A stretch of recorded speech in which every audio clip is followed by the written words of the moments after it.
Ask you about there's a pressure, of course, on Hamas to extend the ceasefire deal. Israel on Sunday said that it's cutting off humanitarian assistance going into Gaza as a way of pressure. The European countries, the European allies of the United States, have criticized this, saying that the situation, in their words, is quite catastrophic in Gaza. Does the United States support the holding of food and other assistance at this point as a way to achieve these aims? Well, what we've said before, and has been the case before, is that aid can only be delivered in a safe framework.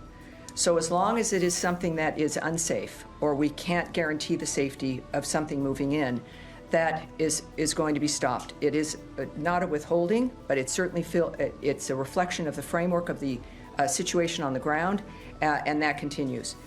In the meantime, I think that it is also very clear, and this is, the president certainly has been tweeting about certain situations with Hamas and the nature of what was expected and has been repeated continually, that all the hostages have got to be released. They need to be released now. The bodies they are holding, everything, everyone needs to be released. And without doing that, there is no path forward.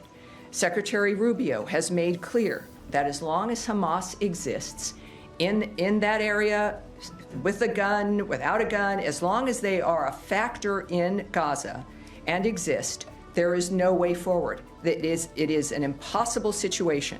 It is monsters who are controlling and destroying Gazan lives and the lives of people around the region.